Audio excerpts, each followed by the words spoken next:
একজন long time iPhone user হিসেবে সে যদি অ্যান্ড্রয়েডে শিফট হয় এবং পিক্সেল 6 কেনে তাহলে তার এক্সপিরিয়েন্স কেমন হতে পারে বিস্তারিত জানবো আজকের ভিডিওতে। অর্থাৎ পিক্সেল 6 এর একদম রিয়েল লাইফ ইউজার এক্সপিরিয়েন্স আপনাদের আজকে শেয়ার করব। আমাদের এই সিরিজের আজকে দ্বিতীয় পর্ব হতে যাচ্ছে। তবে আজকের দ্বিতীয় পর্বের এই যে পিক্সেল 6 ইউজার তিনি কিন্তু একজন প্রফেশনাল ফটোগ্রাফার। সো একজন প্রফেশনাল ফটোগ্রাফার হিসেবে পিক্সেলের ক্যামেরাকে তিনি ভালোভাবে জাজ করতে পারবে। সো তার কাছ থেকে আমার মনে হয় যে আজকে একটা থটফুল আলোচনা পাওয়া যাবে এবং পিক্সেল 6 এর ব্যাপারে 2025 সালে এসে একদম রিয়েল একটা ইউজার এক্সপিরিয়েন্স আপনারা পেয়ে যাবো। সো আমরা তার কাছে যেতে চাই সরাসরি। কেমন আছেন আপনি?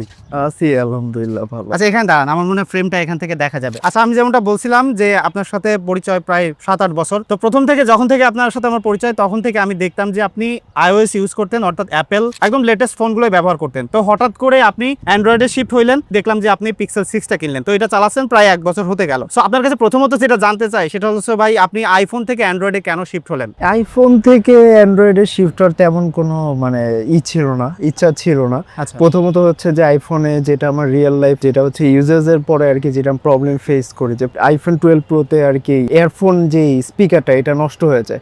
এটা লাইক 3 to 4 টাইমস আমি এটা ঠিক করি, কিন্তু এটার পরেও দেখা যাচ্ছিল যে আমার এই প্রবলেমটা বারবার হচ্ছে। এটার পরে ভাবলাম যে আচ্ছা ঠিক আছে, যে আমি একটু অ্যান্ড্রয়েড ইউজ করে দেখি। দ্যাট মিনস উনি একজন লং টাইম অ্যাপেল ইউজার, যখন আইফোন 12 প্রো সর্বশেষ ব্যবহার করলো সেটা রিয়ার স্পিকার নষ্ট হয়ে যাওয়ার পরে ওনার কাছে মনে হলো যে এটা নিয়ে আমি ফেড আপ হয়ে যাচ্ছি। সো অ্যান্ড্রয়েডকে একটা ট্রাই দিতে চাই। সো এক্সপেরিমেন্টাল হিসেবে আপনি অ্যান্ড্রয়েড ইউজ করতেছেন, একদম পার্মানেন্ট না, বাট আপনি অলমোস্ট 1 বছর ব্যবহার করতেছেন।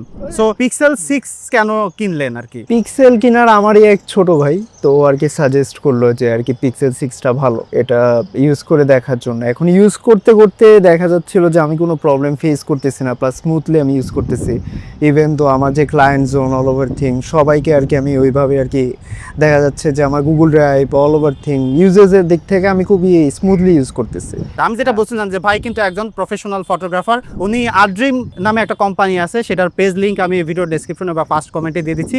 উনি ওখানকার সিইও, আর সেই সাথে উনি এন্টারপ্রেনার, অর্থাৎ ওনার রেস্টুরেন্টেরও বিজনেস আছে। তো ওনার কিন্তু ফটোগ্রাফির জন্য বেশ অনেক ক্লায়েন্ট হ্যান্ডেল করতে হয়, বিভিন্ন ফাইল ড্রাইভে বা বিভিন্ন সময় দেখা যায় যে স্টোরেজ ফোনে আসলে ক্যারি করে নিয়ে প্রিন্ট আউট করতে হয়। সো এই ব্যাপারগুলো হ্যান্ডেল করার জন্য অ্যান্ড্রয়েডে শিফট হয়ে আপনি আসলে স্বাচ্ছন্দ্য বোধ করতেছেন, যেটা অ্যাপেলে পারতেন না, তাই না? না, আমি ইউজারকে দেখা যাচ্ছিল যে দেখা থেকে আমি 10 মান্থস 11 মান্থের মতো আর কি আমি ইউজ করতেছি, কিন্তু আমি কোনো মানে স্মুথলি ইউজ করতেছি। তো আমার কাছে মনে হয় না যে আমি এখন আবার আইএস হতে শিফট হবো বা এরকম কিছু। আচ্ছা, তার মানে আপনি অ্যান্ড্রয়েডে এসে মজা পেয়ে গেছেন। মজা পাইছি। কিন্তু ভাই, আমি একটা জিনিস দেখলাম যে সবাই ফোন কিনলে তো কভার প্রোটেক্টর যা যা আছে লাগায়। তো এই ফোনটা যে আপনি প্রায় 1 বছর ধরে ব্যবহার করতেছেন, কোনো কভার প্রোটেক্টর স্ক্রিন প্রোটেক্টর কিছুই লাগান নাই, কারণটা কি? এটার মানে আমি আইফোনও এইভাবে ইউজ করা হয় না। এটা হচ্ছে যে আমার মানে আমি ইউজ করে আর কি মানে কাভার দিয়ে আমি খুব স্মুথ ফিল করি না। কাভার লাগালে দেখা যাবে যে আলটিমেটলি এটার যে রিয়েল একটা যে ফিল ওইটা আমি পাবো না। আপনি অ্যাজ এ ফটোগ্রাফার হিসেবে পিক্সেলের ক্যামেরার যে কালার বা স্টাইল সেটাকে কিভাবে জাজ করবেন? গুগল পিক্সেলের দেখা যাচ্ছে যে ছবি যখন আমি মেইনলি ট্রুলি সেট যে আমি ফোন দিয়ে খুবই কম ছবি তোলা হয়, ইভেন তো আমার নিজের ছবিও খুবই কম তুলি। তো আলটিমেটলি আর কি দেখা যাচ্ছে যে আমি যতটুকুই ছবি তুলি না কেন, এটাতে ছবি তোলার পরে দেখা যাচ্ছে যে ছবিটা খুব ম্যাট, খুবই আর কি সিম্পল পিকচার, বাট এটা টেক্সচার তারপর হচ্ছে শার্পনেস খুবই ভালো। এডিট তো সব ফোনেই আছে। হ্যাঁ। তো এখন এটার ভিতরেও কিছু এডিটিং অপশন থাকে, যেটা হালকা পাতলা একটু কাজ করলে জিনিসটা অনেক স্মুথ চলে আসে, সুন্দর চলে আসে। সো আপনিও যখন ডিএসএলআর দিয়ে ছবি তুলেন সেগুলো তো এডিট করে ক্লায়েন্টকে ডেলিভারি দিতে হয়, তাই না? সো পিক্সেলে তো আর ওরকম এডিটেড কালারফুল পিকচার পাওয়া যায় না। না, এখন যদি কম্পারিজন যদি করা হয় যে আমি যদি আইফোনের সাথে বা এটার সাথে তুলনা করি ছবির ক্ষেত্রে শুধু, তো সেই ক্ষেত্রে দেখা যাবে যে ভিভিড যে অপশনটা আছে আইফোনে, তো ওইটাতে ছবি তুললে স্মুথ এমনি চলে আসে, কিছুই করতে হয় না।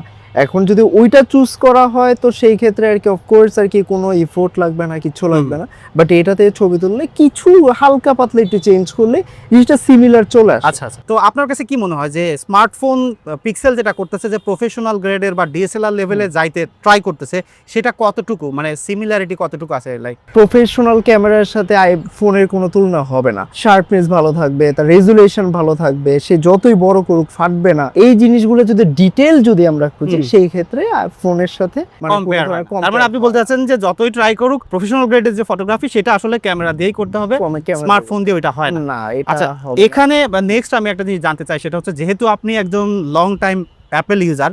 সো অ্যাপেল ইউজার হিসেবে যখন আপনি অ্যান্ড্রয়েডে শিফট হলেন তখন আপনি অ্যাপেল থেকে এখানে আসলে কি মিস করেন? যেমন ফার্স্ট অফ অল যেমন অ্যান্ড্রয়েডে আমি যে প্রবলেমটা ফেস করতেছি এই হ্যাঁ। গুগল পিক্সেলে, যে আমার অনেক নোটিফিকেশন এসে থাকে আমার হ্যাঁ। পেজ থেকে বা ইনস্টাগ্রামের পেজ থেকে, অল ওভার থিং, আমার নিজের পার্সোনাল মেসেজ সব কিছু দেখা যাচ্ছে যে অনেক মেসেজ যদি চলে আসে সেই ক্ষেত্রে নোটিফিকেশনের জন্য ফোনটা হ্যাং হয়। 2011-12 এর পর থেকে যখন আমি ইউজ করা হয় এই iPhone use করেন? হ্যাঁ আইফোন ইউজ করা হয়, তো দেখা যাচ্ছিল যে এই ধরনের প্রবলেম আমি ফেস করি নাই, কখনোই ফেস করা হয় না। তো যে মানে খুবই স্মুথলি যতই নোটিফিকেশন আসুক যতই আসুক না কেন আলটিমেটলি আর কি এই প্রবলেমটা ফেস করি না, যেটা আমি অ্যান্ড্রয়েডে এসে যেটা আমরা সবসময় বলি আসলে অ্যাপেলের যে ইন্টিগ্রেশন, অপটিমাইজেশন বা স্মুথনেসের ব্যাপারটা সেটা উনি কিন্তু নিজেও ফেস করলো, যেটা বললো। সো এই ফোনটা কি আসলে হ্যাং করে বা ল্যাগ করে? না, নট লাইক দ্যাট, যে এটা দেখা যাচ্ছে যে ফোনে নোটিফিকেশন চলে আসলে ক্লিয়ার অল দিয়ে দিলে ফোনটা জাস্ট আর কি জাস্ট লাইক ট্যাবল হইতে লাইক একবার জাস্ট আর কি হয়তো বা ফোন অফ করে দিতে হয়। কমফোর্টনেসের ব্যাপারটা ইউজ করে ডে টু ডে লাইফে প্রচুর পরিমাণে আপনার তো আসলে মেসেজ আসে, সেই ব্যাপারটা আসলে স্টিল ইউ ফিল লাইক যে আইওএসটা আরো বেটার? আইওএসটা অনেক বেটার, এই দিক থেকে কোনো কম্পারিজন। এখানে আরেকটা জিনিস, এই পিক্সেল 6 নিয়ে অনেকেই কিন্তু ভাই প্রচুর নেটওয়ার্কের ইস্যুস ফেস করে, কল দিতে গেলে প্রবলেম হয়। তো আপনি তো এটা প্রায় 10 মাসের মতো ব্যবহার করতেছেন, আবার আপনি প্রচুর পরিমাণে আমি দেখছি যে কলে কথা বলেন, হোয়াটসঅ্যাপে, মেসেঞ্জারে, এমনি নরমালি ফোনে। তো সেক্ষেত্রে কি আপনি কোনো নেটওয়ার্কের ইস্যুস ফেস করছেন বা কোনো প্রবলেম কথা বলতে এই গিয়ে? যে এই কথাটা যখন আমি ফোনটা নেওয়া হয়েছিল তখন আমাকে মানে যেই ছোট ভাই ছিল ও বলছে যে এই ইস্যুসটা হইতে পারে, কিন্তু ওই যে একটা ভয় থেকে দেখা যাচ্ছিল যে আমিও ভাবছিলাম যে হয়তো বা এই ধরনের প্রবলেম হবে, মানে খটকা থেকে আর কি দেখা যাচ্ছিল যে আমি ভাবছি যে হ্যাঁ আমার মনে হয় নেটওয়ার্ক ইস্যুস, বা আমি এই জন্য আমি ওই ছোট ভাইকে ফোন দেই যে এই নেটওয়ার্ক তো পাইতেছে না, কি প্রবলেম হইতেছে আমি নিজেও বুঝতেছি না। তো ও বলতেছে আচ্ছা ঠিক আছে, তো ও এসে একবার আর কি ফোন সিম কার্ড খুলে আর কি আবারই করছে, প্রেস করার পরে দেখা যাচ্ছিল যে এরপর আর কোনো ধরনের, এরপর থেকে আমার এটা নিয়ে কোনো ইস্যুতে হেডেও ছিল না যে আর কি নেটওয়ার্ক ইস্যুস হবে কি হবে না, এই জিনিসটা মাথায় রাখি নাই। আর যেহেতু এটা আর কি খুবই রিজনেবল ফোন, তো অফকোর্স আমার মাথায় এটাই ছিল যে হইতেই পারে। বিষয়টা হচ্ছে যে নেটওয়ার্কের ইস্যু নিয়ে আমরা যে ভয়টা পাই সেটা উনি ফেস করতেছে না, তবে এটা সত্য যে অনেক ইউনিটে নেটওয়ার্কের ইস্যুস আছে, অনেকেই ফেস করে।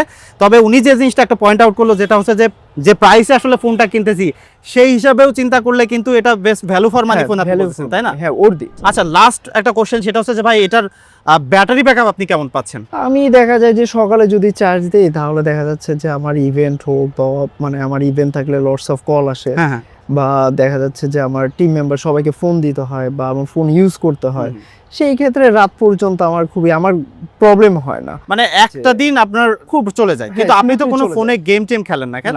গেম টেম খেলি না, আপনি জাস্ট সোশ্যাল মিডিয়া ব্রাউজ করেন, প্রচুর পরিমাণে মেসেজ আদান প্রদান করেন, আর মাঝে মাঝে মিডিয়া কনজিউম করেন। এই ইউটিউবিং বা ইউটিউবে ধরেন একটা মুভি আমি বসে বসে দেখে ফেলতেছি বা একটা সিরিজ টাইপ, ডিনার করার সময় কোনো একটা নেটফ্লিক্সে কিছু একটা যদি আমার মনে হয় তখন ইউজ করা হয়। এখন সর্বশেষ ফাইনাল যদি আপনাকে বলি যে এই মুহূর্তে আপনি কি আপনার বন্ধু বান্ধব বা কাউকে বলবেন যে 20,000 টাকা এই ফোনটা কিনতে, বা সাজেস্ট করবেন এই ফোনটা কিনতে? এখন সাজেস্ট অবশ্যই আর কি, যে যদি আর কি সে যদি মানে ফোনের যদি কন্ডিশন ভালো থাকে, এখন আমার হাতে ফোন ছিল অফকোর্স আর কি আমি জানি যে আমি এটা কেমন ব্যাকআপ পাইতেছি বা কি পাচ্ছি, এখন আমি যদি 20,000 এ সেল করি সেই ক্ষেত্রে বলবো যে ইটস ফাইন, কোনো সমস্যা নেই, ইউজ করতে পারে, এই রেঞ্জের মধ্যে এই ফোন খুবই পারফেক্ট এটা। আচ্ছা, তার মানে উনি বলতে চাচ্ছে যে এখন যদি কেউ আসলে 22,000 টাকায় এই পিক্সেল 6 ভালো কন্ডিশনে পায় তাহলে একটা best value for money device, তাই তো?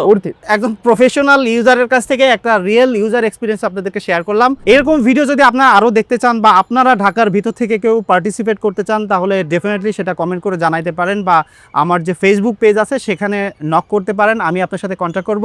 So thank you so much again ভাই, আপনাকে ধন্যবাদ এই আমার এই এপিসোডে জয়েন হওয়ার জন্য। আবার পরবর্তীতে দেখা হবে ইনশাআল্লাহ। অসংখ্য ধন্যবাদ আপনাকে।